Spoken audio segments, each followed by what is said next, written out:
Why can't you paint it?" His tone was calm, yet oppressive. Clutching the sketch paper, her hands trembling, she said, "It's not my painting." He frowned.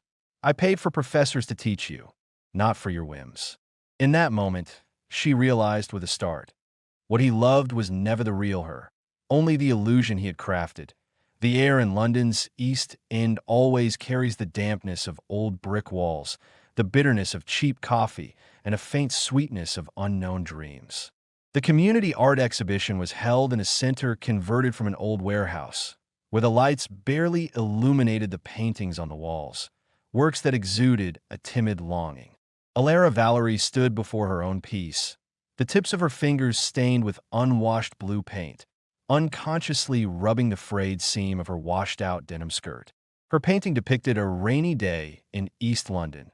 Damp pigeons huddled under eaves, raindrops on window panes distorting the old clothes hanging out to dry in the council flats across the street. Beneath the clumsy brushstrokes lay a raw, piercing truth. Sebastian Hawke's arrival was like a block of ice sliding into warm water. His impeccably tailored charcoal gray coat and neatly groomed hair looked out of place here.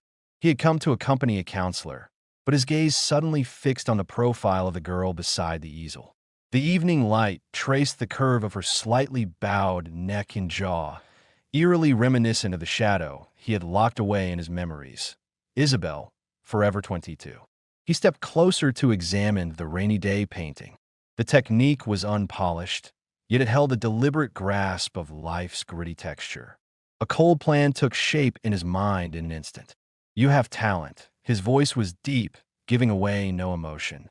Alara jumped, meeting a pair of slate-gray eyes that looked like a frozen lake. "You just need a little opportunity to nurture it." He handed her a business card, embossed only with a family crest and a phone number, as if opening a crack into a world she had never imagined. Alara took the card, its edges sharp. "Is this pity?" She was used to being overlooked. A faint smile tugged at Sebastian's lips. "It's an investment. I never make losing bets." The word fell like a cold stone into the warm lake of her heart, but the glimmer of being seen was enough to make her ignore the momentary chill. Her Aunt Cecilia, scenting a chance to curry favor with the powerful, wrapped an arm around Alara enthusiastically. "Your luck's come." Soon, a flawless yet fictional Royal College of Arts study record was forged under her maneuvering, with the nervous assistance of a clerk named Arthur Bentley. Sebastian's assistant, Samuel Perry, coordinated efficiently. Professor Emily Price, who had once taught Isabel, was swayed by promises of funding and subtle coercion. Faced with Alara's eyes, so similar to her late students, she struggled internally before agreeing to polish Alara's work. Private psychologist Clara Wood, paid a generous consulting fee, was instructed to guide Alara to believe in her talent. Every session, as she watched the girl grow more dependent and confused, her fingers would clench unconsciously beneath her notepad. Alara moved into the apartment Sebastian had prepared for her, a bright, luxurious space like a gilded cage. He bought her clothes and coached her on etiquette. When his fingers brushed her wrist to adjust the clasp of her necklace, they were always cold, carrying the crisp scent of pine, making her shiver yet crave more. She began having nightmares, running through endless corridors, the colors of the paintings on the walls melting and warping, eventually turning into Sebastian's emotionless eyes. Waking in the middle of the night, she would feel for the necklace he had given her, a delicate silver chain with a tiny H pendant. The cold metal pressed against her skin, a silent mark. She had no idea it was just a mass-produced gift from Hawk Gallery for its clients. Only when she snuck back to her small studio in East End, closing the door behind her, did the world feel real again. The air smelled of turpentine and coffee, and the unfinished sketch on the easel, dull in color, calmed her. She would unconsciously scribble SB in the corner of the paper with a pencil, then hastily scribble over it. Dust floated slowly in the afternoon sunlight, like the tangled mess of her thoughts. At T. Hawk Gallery's First Light exhibition, Alara stood in the center of the crowd in a silver gown. Spotlights shone on her paintings, which had been revised by Emily, their gilded frames reflecting cold light. The air mingled with the scents of champagne, expensive perfume, and a faint, acrid whiff of industrial turpentine. Elias Thorne's fawning article was printed in glossy brochures, heaping praise on a version of Alara she barely recognized. Tobias Carter whispered into an earpiece, fabricating sold-out claims. Sophia Martin bought the centerpiece work, Pigeons in the Rainy Night, for an exorbitant price, her face filled with satisfaction.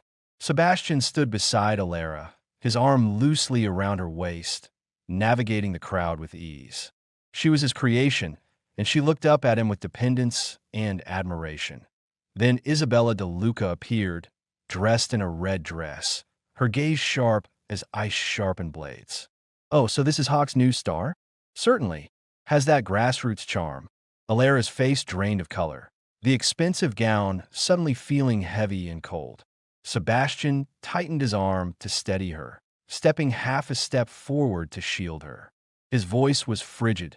"Isabella, Ms. Valerie is Hawk Gallery's most important artist. No one gets to dismiss her talent." In that moment, Alara's heart jolted, sore and warm. He was defending her. Silence filled the car after the dinner. Alara watched the neon light stream past the window, her fingers repeatedly brushing the now-warm necklace at her throat. Earlier, her voice was soft. "Did you care about me or your gallery?" Sebastian did not answer immediately. Light and shadow flickered across his deep eyes. "Does it matter?" Those three words pierced her heart like icy needles, a dull ache spreading through her chest. She turned to look out the window, London's night blurring into coldness before her eyes. In the days that followed, the ache lingered.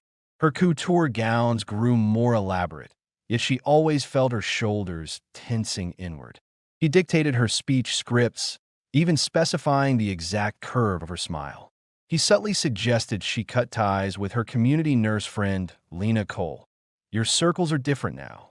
When Lena came to visit, she brought the smell of disinfectant and a box of overly sweet chocolate chip cookies. Looking at the paintings on the wall, she frowned. "Laura, your recent work? It's not the same. I still prefer your old stuff." Alara snatched the sketch paper from Lena's hand as if burned. "What do you know? This is progress." Lena's expression turned complex.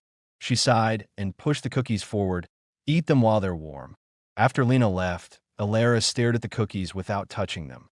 She stood at the floor-to-ceiling window, watching the crowds below like ants. The necklace at her throat felt cold. Suddenly, she missed the scalding, overly sweet hot cocoa from her East End studio. During her session with Dr. Clara, Alara stared into the soft lighting and murmured, "Dr. Clara, sometimes I feel like a marionette. The spotlights are bright, but I can't see where I am." Clara's fingers paused. After a long silence, she said softly, "Alara, perhaps you could try looking where the spotlights don't reach. Look for the real you." The words sank into her heart like a small stone. Cracks began to spread. Professor Emily turned pale as she looked at Alara's new sketches for the upcoming exhibition. Clumsy imitations and chaotic patchworks. Without her polishing, Alara couldn't live up to Sebastian's demands. Alara's eyes were frantic, her fingers nervously tearing at the edges of the paper. "I can't do it. Professor, I can't paint. These don't feel like my work." Looking at the girl's genuine agony, Emily thought of the pressure she was under, and Isabel's bright smile flashed before her eyes. Overwhelmed by guilt and disgust, she pushed the sketches away. Her voice was tired but firm. "Alara, I can't help you anymore.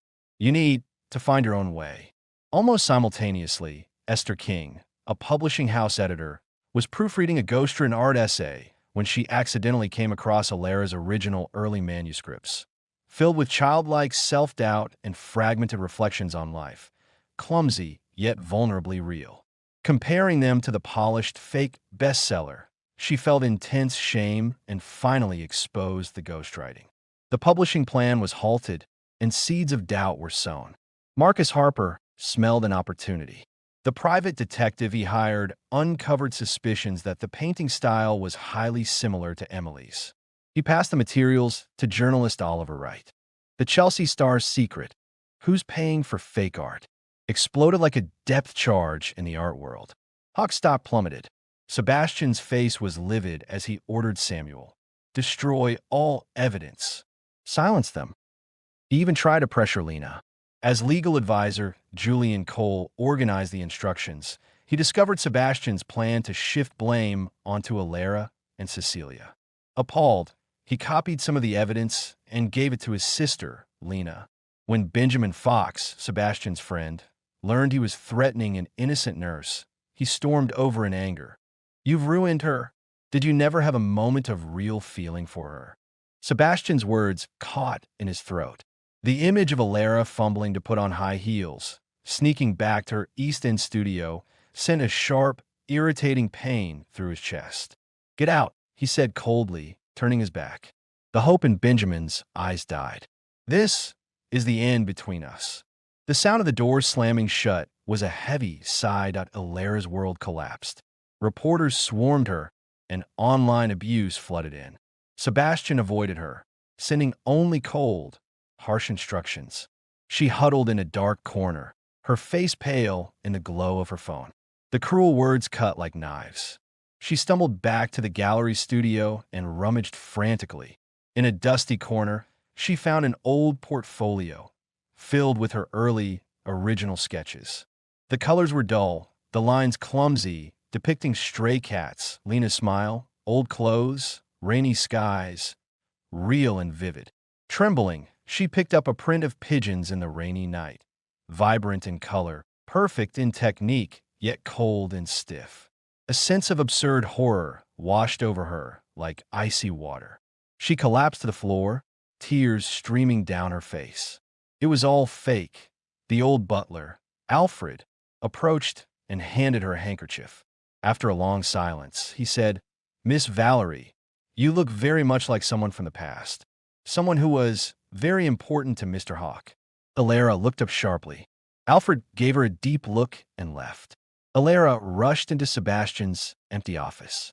After searching, she found a hidden photo frame in the deepest drawer, a yellowed photograph of a girl in white, smiling brightly, her features eerily similar to Alara's. All the fragments clicked into place, forming a clear, cruel truth. Her faith crumbled completely. Inspector Hugo White pressed on with the investigation. As Samuel was destroying the last of the evidence, he thought of Benjamin's and Alara's despair. He made a backup and submitted it anonymously. The evidence Julian had passed to Lena also arrived. During questioning, when Arthur saw Cecilia shifting blame onto him, he broke down and confessed everything. Cecilia was left speechless. Tobias, Elias, and others were investigated one after another. Lady Grace pressured her son to cut ties and protect the family. For the first time, Sebastian did not comply immediately. Standing at the window, he held the shabby old eraser Alara had left behind. A hollow wind howled in his chest. Alara refused all public relations help. Instead, she held a special apology exhibition in a Royal College of Art gallery. There were no flowers, no champagne, no flattery. On the walls hung her original, clumsy sketches, alongside photos of the revised, finished works and copies of evidence. The contrast was deafening. The gallery was packed with media and the public. Camera flashes snapped like hailstones. Alara, in a plain white top and jeans, had a pale face but eyes that were broken yet calm. She walked to the center and picked up the print of pigeons in the rainy night, a symbol of the false glory. Then she reached up and roughly pulled off the H necklace. The cold metal dug into her palm. She threw it hard to the ground. The chain snapped, and the H bounced across the floor in a cold arc. The room fell deathly silent. She looked up, her voice clear and slightly trembling. "These are the truth. I, Alara Valerie, never had the talent you praised. It was all an elaborate lie. I deceived everyone and I deceived myself. I'm sorry." Without looking at anyone else, she turned and walked through the silent crowd, out of the gallery. The private dock on the River Thames was dark at night. The black water reflected the bright lights on the opposite bank. The wind was strong, tangling Alara's hair. Sebastian stood beside his car, his figure straight, yet exuding loneliness and panic. Alara. His voice was horribly hoarse. Later, I really did. Love me. Alara finished his sentence, a tired smile playing on her lips, her eyes cold and knowing. Sebastian, it's too late. She looked down at the dark water below, her voice carried away by the wind, but every word clear. What you loved was the obedient me, the shadow of Isabel, the work of art that could bring you fame and fortune, never the real me. She took a deep breath, looking one last time into his eyes, churning with pain. And I don't want to be anyone's shadow anymore. She did not linger, turning to walk along the riverbank toward East End. She never looked back. Sebastian froze in place, reaching out only to grasp cold air. Watching her resolute figure disappear, the river wind howled, cutting to the bone. For the first time, he felt a burning heat in his eyes. He spun around, yanking open the car door, his voice cold and sharp, back to the company. As if that could hide the overwhelming sense of loss, Alara returned to East End. Lena opened her arms and hugged her, asking nothing, just handing her a cup of hot cocoa. Its sweetness and warmth seeped into her frozen heart. The community arts center welcomed her back. She taught children to paint, her hands once again covered in pencil shavings and paint stains, chewing on the end of a pencil as she thought. Tabloid reporters were deterred by the neighborhood's warmth and bustle. Her small studio was piled high with sketches, no longer beautiful or perfect, but real. Soft sunlight cast spots of light, and dust floated slowly. She no longer had nightmares. Sebastian sat in his cold office atop Hawk Tower. The city skyline stretched endlessly outside the window. In his drawer lay two things: the old photograph of Isabel and Alara's original small sketch of rainy day in East London, crumpled and stained with paint. Sometimes he would take out the sketch, his fingertips brushing the clumsy yet vivid strokes. For the first time, his pine-scented fingers felt the warmth of regret, burning hot, yet unable to warm anything back to life. The River Thames flowed silently on. It carried away the false glory and let the true, faint light settle.